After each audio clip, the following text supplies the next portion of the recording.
Halo teman-teman, ketemu lagi sama saya. Ah, Hari ini hari Minggu, tanggal 30 Juli 2023, hari yang santai karena ini weekend dan besok sudah tanggal muda ya. Jadi ya ketawa ketiwi aja nyantai gitu. Kali ini ngopi dulu guys. Oke.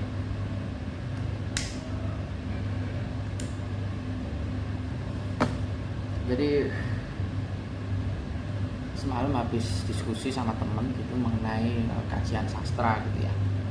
Mungkin sastra ini menjadi salah satu yang ketertarikan saya sejak lama, karena dengan membaca karya-karya sastra, baik itu sastra klasik maupun karya sastra yang kontemporer, itu kita bisa menghidupkan apa istilahnya suasana hati, tapi dengan sudut pandang para penulis ya gitu. Jadi dan para penulis ini biasanya memiliki konteksnya sendiri yang saya kira menarik untuk dikaji gitu ya, sebagai referensi hidup buat kita.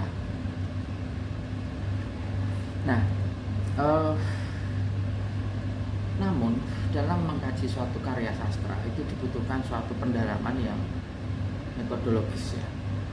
Kalau misalnya kita mengatakan satu statement yang merupakan interpretasi kita terhadap suatu karya sastra, menyampaikan kesimpulan, kemudian menyampaikan juga misalnya bagian-bagian apa yang cukup menarik dalam suatu tulisan tersebut pada orang lain, maka itu bisa saja sifatnya adalah objektif, bisa juga bersifat subjektif. Nah, ini tergantung dari konten atau kandungan isi yang kita sampaikan.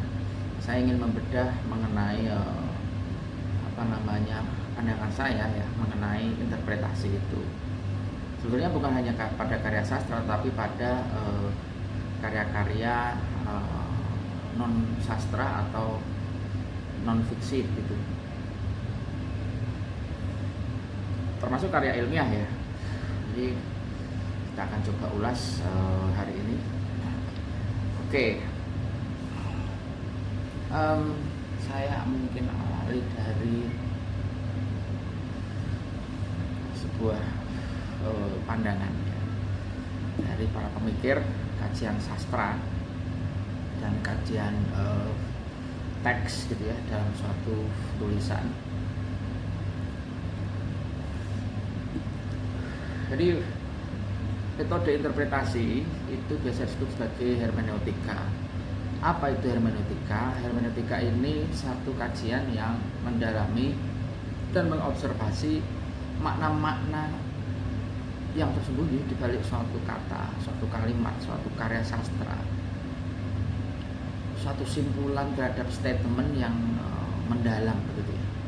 Jadi hermeneutika ini bertujuan untuk mengungkap apa yang ingin disampaikan oleh suatu teks tertentu, suatu kata atau suatu hal yang ada dalam tulisan.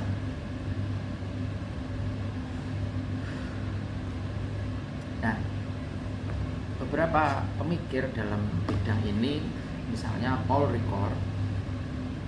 Paul Ricoeur ini seorang filsuf, namun lebih banyak bergaya klasik dalam melihat satu karya sastra. Dia bilang ada 3 prinsip sebetulnya bila kita ingin mengkaji dan mengartikan suatu makna yang baik itu yang tersurat maupun yang tersirat, atau biasa dikenal dengan teks-teks yang apologetik maupun yang non apologetik gitu.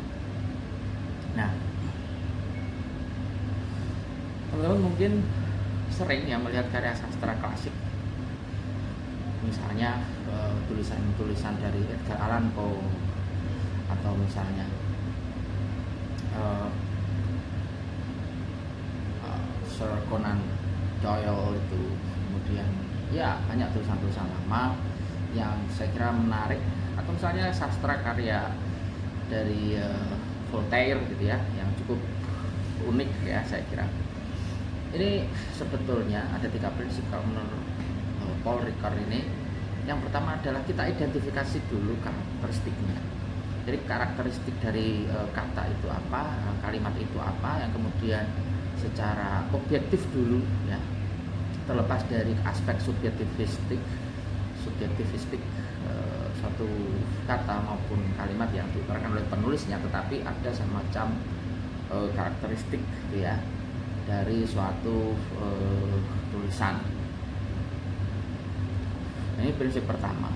Prinsip kedua, teman-teman, adalah setelah kita sudah menentukan karakteristik itu, maka kita mencoba untuk membedah atau mengartikan atau deep meaning gitu ya, arti yang sebenarnya dari kalimat itu, bukan yang tersurat tetapi yang tersirat. Ini yang biasa disebut sebagai kalimat bersayap gitu ya. Jadi ada kepang sayap dari makna sebenarnya yang inherent gitu ya, dari suatu kalimat yang perlu kita artikan untuk disampaikan ke pembaca lain atau penyimak lainnya. Nah, itu prinsip yang kedua. Lalu prinsip yang ketiga adalah bahwa dalam suatu kata atau kalimat itu terdapat konteks ya, konteks, baik itu konteks historis, kemudian konteks tujuan. Nah, dari si penulis itu untuk menulis suatu tulisan tersebut. Nah, terkait prinsip ketiga ini kita akan kaitkan dengan misalnya metodologi lain yang dipopulerkan oleh John Langshaw Austin ya, seorang filsuf aliran Cambridge, aliran Inggris ya, Cambridge, Oxford, aliran Inggris, yang menyatakan bahwa untuk membedah suatu konteks maka kita perlu melihat tiga hal. Yang biasa dia tulis di beberapa bukunya yang menyatakan mengenai hal ini. Yakni apa saja tiga hal tersebut? Tiga hal tersebut adalah aspek lokusioner, yakni arti bawaan dari kata itu, kemudian illokusioner, yaitu teori perilaku dari sifat tulisan, kemudian yang ketiga adalah lokusioner kalau tidak salah ya, saya sedikit lupa istilahnya, tetapi intinya adalah tujuan dibuatnya, kemudian dari sisi kontekstualnya seperti apa dan konseptualnya seperti apa. Ada semacam proposisi gitu ya, ada semacam proposisi yang diajukan oleh penulis kepada pembacanya sesuai dengan keadaan, situasi dan zaman si pembaca itu kira-kira. Nah, itu disampaikan oleh John Langshaw Austin. Nah, baik teori dari Paul Ricoeur tadi tentang polisemi ya, istilah polisemi, kemudian dalam kajian hermeneutika yang dikaitkan dengan pemikiran dari John Langshaw Austin ini, kita juga bisa misalnya menarik benang merahnya ke metode Wilhelm Dilthey ya. Sering dikenal sebagai metodologi hermeneutika ala Dilthey. Dilthey ini dalam bukunya yang berjudul Teori Sastra, yakni tentang kajian teori dan praktik oleh Dr. M. Rafiq MPD. Ini seorang peneliti begitu di bidang sastra menyatakan mengenai hermeneutikanya Dilthey gitu. Hermeneutika Dilthey ini menarik juga teman-teman, dan ini selaras dengan pemikiran sebelumnya yang saya sampaikan tadi, bahwa Dilthey menyatakan bahwa ada arti yang sifatnya objek dan yang sifatnya subjek gitu ya, yang biasa disebut sebagai lingkaran logis. Nah, lingkaran logis ini dimulai dari suatu karya sastra yang kita breakdown atau kita bagi menjadi beberapa part atau beberapa bagian dalam karya sastra. Nah, ini menjadi menarik karena satu karya tulis, satu karya sastra atau non fiksi misalnya itu memiliki bagian-bagian, begitu introduksi, kemudian landasan teorinya misalkan, kemudian kandungan isi dari suatu karya tersebut, dan tentunya referensi. Jadi di sini ada semacam fenomena paradoksal di mana referensi itu terkadang atau semacam rujukan gitu ya. Jadi dia melihat arti dan rujukan itu yang jadikan dasar pemikiran Wilhelm Dilthey. Saya kira ini penting karena referensi juga tidak selalu bisa mewakili keseluruhan gaya kepenulisan seseorang atau seorang penulis, sehingga referensi tidak bisa hanya satu gitu ya. Mungkin dari beberapa referensi itu ada semacam grand teori atau teori khusus yang dijadikan landasan utama gitu ya, tapi referensi lain atau rujukan lain itu memperkuat. Nah, ini yang kemudian dijadikan dasar Wilhelm Dilthey menjadi apa istilahnya, penamaan tadi lingkaran logis gitu ya, logical circle of logics. Dari kandungan-kandungan, isi, konten, kemudian dari pendahuluan dan macam-macam ya, bagian-bagian tersebut kemudian dicari makna bersayapnya atau pesan bersayapnya yang sifatnya ini kontekstual. Dilthey menyebut aspek historisitas sebagai hal yang sangat penting dalam suatu interpretasi, dalam mengkaji suatu karya sastra. Misalnya kalau kita melihat beberapa tulisan yang sifatnya mungkin politis atau sifatnya itu apa ya, kalau semantik itu melihatnya kan ada politisnya, kemudian ada part of conflict gitu ya, ada plot twist, ada apa namanya sifat-sifat yang koheren juga selain inheren ya. Koheren itu misalnya suatu tulisan itu dibuat pada masa perjuangan atau pada masa peperangan gitu ya, masa kemerdekaan misalnya suatu negara. Ini menjadi satu konteks yang menarik untuk dikaji karena relevansinya itu bisa bersifat positif signifikan, bisa bersifat negatif tidak signifikan gitu ya, atau insignifikan, sehingga ini menjadi satu kajian yang luas gitu kalau kita bicara satu karya sastra. Nah teman-teman, saya kira membaca itu adalah aktivitas yang menarik. Kalau kemarin kita lihat salah satu podcast dari Profesor Renat Kasali gitu, Renat Kasali dari Universitas Indonesia menyampaikan betapa sedih beliau melihat beberapa toko buku yang mulai tutup, sehingga banyak yang bilang bahwa hobi membaca orang Indonesia ini menurun ya. Saya kira tidak, dan Profesor Renat Kasali juga menyatakan bahwa tidak seperti itu, tidak demikian. Karena apa? Karena sebetulnya aktivitas membaca itu sekarang justru meningkat, hanya saja berbentuk short text message gitu ya. Jadi orang-orang pasti membaca teks gitu ya, chat di mungkin WhatsApp atau SMS gitu ya, pesan singkat atau Facebook Messenger, DM, IG, macam-macam itu. Kemudian caption yang ada di TikTok, terjemahan dari film gitu ya. Jadi banyak sekali sebetulnya sekarang ini. Hanya cara mereka membaca adalah terbatas pada konteks ketika dia membaca saja, waktu ketika dia membaca. Nah ini yang mungkin dari sisi teorinya John Austin tadi, maksudnya adalah lokusioner dan ilokusioner. Ini semacam speech act gitu ya.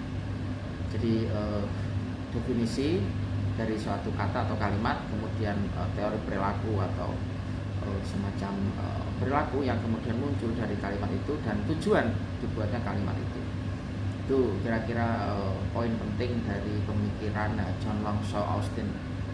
Nah, teman-teman yang mungkin suka membaca karya sastra Indonesia yang sifatnya baru gitu ya, dan tulisan-tulisan para pemikir baru, suka seperti mungkin Sitok Srengenge, Lasmi Pamuncak, Ayu Utami, itu kan konteks-konteks yang dibangun itu sebenarnya konteks-konteks perjuangan gitu ya, feminisme, kemudian konteks-konteks historis begitu. Tapi mungkin berbeda kalau kita melihat capingnya Gunawan Muhammad gitu ya, atau catatan pinggirnya Om Gun ya, seorang penulis intelektual yang saya kira luar biasa ya, tulisan-tulisannya sifatnya lebih ke menggugah spirit untuk berjuang gitu ya, menggugah kesadaran kita tentang apa sebetulnya terjadi. Dia juga banyak sekali mengkaji tulisan-tulisan dari luar negeri gitu ya, beberapa karya, bahkan beberapa karya filsafat seperti tulisannya Charles, kemudian René Descartes dan Ludwig Wittgenstein itu sempat dibahas di tulisan-tulisan beliau. Dan beliau ini sebenarnya perupa ya, seorang ahli seni rupa yang kemudian tertarik di dunia sastra, membuat kajian-kajian di beberapa komunitas seperti komunitas hutan kayu ya di Jakarta, itu juga menarik.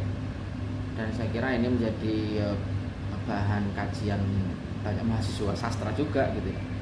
Tetapi kalau kita kaitkan misalnya dengan apa yang disampaikan oleh Martin Suryajaya gitu ya, seorang dosen sekaligus filsuf kekinian gitu ya dari Semarang, tapi sekarang dia tinggal di Jakarta. Salah satu yang saya cukup favorit lah ya beliau ini. Itu dia mengatakan bahwa ya seorang penulis itu memang tugasnya menulis, jadi dia mau laku atau enggak di pasaran gitu bukunya, yaitu bukan yang utama gitu ya. Sepanjang dia menulis ya sudah, dia tetap menjadi penulis gitu. Seorang penulis menurut dia tidak perlu menghitung atau melakukan perhitungan laba terhadap karya tulisnya, karena memang secara inherent itu sudah menjadi kaidah wajib ya. Secara filosofis seorang penulis itu memang dia terpanggil untuk menulis gitu. Nah, saya sendiri pernah membuat suatu blog ya, tulisan ya ketika masih kuliah dulu, dengan mencoba untuk membedah aspek-aspek liberal ya di dalam pemikiran saya. Kalau kita bilang beberapa komunitas yang dulu sempat populer di Indonesia ya, ada margin kiri, kemudian ada juga teman-teman intelektual yang sering berkumpul dan berkomunitas, berserikat untuk menyampaikan pendapat-pendapatnya. Saya kira itu bisa menjadi referensi, dan saya dulu sering sekali mengambil pemikiran dari mereka untuk bahan tulisan saya. Nah, saya pernah menulis tentang hobi, misalnya tentang musik begitu ya. Saya juga pernah menulis beberapa tentang kajian-kajian primordial gitu ya, kultural sifatnya.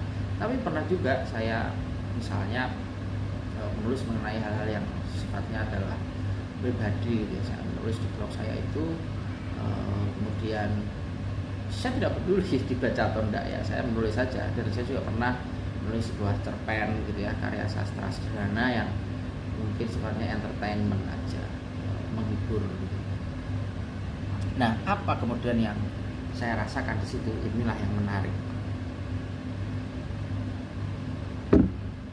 Seorang penulis dan pembaca tentunya berbeda dari sisi sudut pandang. Seorang penulis harus bisa mengungkap apa yang sebenarnya ingin disampaikan. Tidak hanya dia menulis sesuatu tanpa memiliki dasar, tujuan, kemudian perilaku yang ingin dihasilkan dari sebuah karya itu. Nah, karena ini sifatnya art, seni begitu ya, maka dia bebas untuk mengembangkan pola-pola pemikirannya dalam tulisan, terlepas dari teori-teori karya sastra lama, klasik ataupun kontemporer, bahwa sebuah tulisan itu perlu seperti ini, seperti itu begitu ya. Maka saya mencoba untuk terlepas dari apa yang disebut sebagai dogma gitu ya. Ketika menulis saya mencoba melepaskan diri dari dogma. Ketika menulis saya mencoba untuk berimajinasi liar gitu ya, bahkan yang terliar dalam imajinasi saya, untuk menghasilkan satu karya yang bisa dikonsumsi oleh siapapun gitu. Karena tidak mungkin kita menulis sesuatu itu hanya membatasi pada lingkup tertentu. Walaupun mungkin ada beberapa tulisan yang memang sifatnya hanya pada lingkup tertentu, pada satu komunitas tertentu, tapi saya pribadi lebih suka menulis yang bisa dibaca oleh semua kalangan.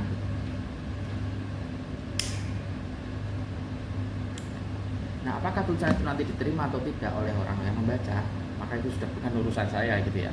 Saya hanya menyajikan, mempersembahkan, mempresentasikan sesuatu yang sifatnya subjektif dari pemikiran saya, tetapi ingin tulisan itu menjadi objektif ketika dibaca orang lain. Nah, itu yang awalnya menjadi niat saya untuk menulis gitu ya. Karena ketika pemikiran kita dibaca dan berdampak kepada orang lain, maka itu adalah satu kesuksesan yang tiada terkira ya bagi penulisnya. Nah, sekarang masalahnya bagaimana dari sisi pembaca, kan begitu. Pembaca memiliki preferensi sendiri dalam memaknai suatu karya sastra, baik itu dari sisi kalimat yang dibaca, kata-kata yang menjadi terminologis maupun aspek misalnya epistemologis gitu ya, kalau kita lebih mendalam lagi. Sehingga ketika seorang pembaca misalnya membaca karya sastra lama begitu, kemudian menurut dia kurang relevan, dia akan mencari preferensi lain yang mungkin lebih menarik buat dia. Menarik itu juga subjektif artinya, tetapi hasil dari tulisan itu adalah objektif. Nah, ini adalah dua hal atau dua sisi pada satu koin yang berbeda ya, dua sisi pada sebuah perihal begitu. Ada sisi intrinsik, ada sisi ekstrinsik.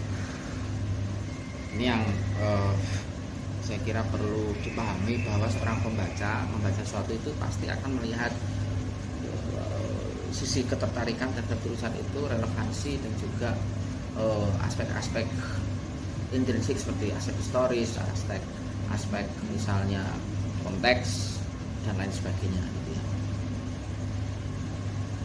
Misalnya buku Anne Frank gitu. Anne Frank ini sebagai seorang korban perang era Nazi gitu ya, dia bersembunyi di bawah sebuah kabin ya, di lorong gelap gitu. Hingga akhir hayatnya ya dia menulis sebuah diari ini sungguh menggugah kesadaran orang-orang bahwa begitu kejam ya peperangan itu. Hingga memang ketidakadilan yang sifatnya perang itu harus dihapuskan dari muka bumi kan gitu ya. Itu memperkuat bahwa seorang korban perang menulis diari dalam kondisi yang sungguh mengenaskan ya. Makan seadanya, minum seadanya, bahkan akhirnya dia akhir hayatnya berada di situ. Dan beruntung sekali bagi para pembaca membaca diari seorang Anne Frank yang luar biasa ya.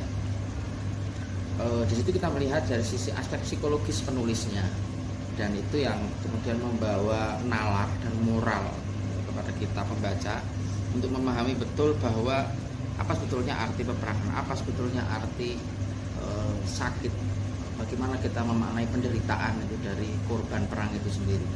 Ini menarik sekali teman-teman. Jadi saya kira perlu dikaji terlepas dari teori-teori perang, teori-teori politik, baik yang sifatnya filosofis ataupun pragmatis begitu. Maka memaknai suatu karya itu betul-betul harus melalui pendalaman dan kalau perlu diulang-ulang gitu ya, iteratif gitu ya. Jadi diulang-ulang, continuous iteration, dan ini akan membawa dampak yang saya kira cukup berkesan bagi pembacanya. Nah, kesan itulah yang kemudian akan menjadi preferensi, akan menjadi rujukan dari pembaca.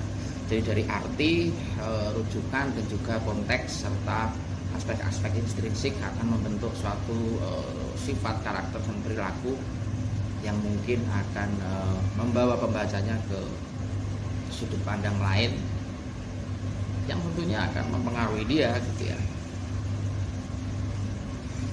Oke, saya kira itu yang ingin, semoga bermanfaat. Happy weekend teman-teman, sampai ketemu di lain waktu. Saya selalu sukses selalu, salam sastra. Oke, tetaplah membaca ya teman-teman. Oke, agar ya kita menjadi dewasa lah gitu, mature. Oke, bye bye.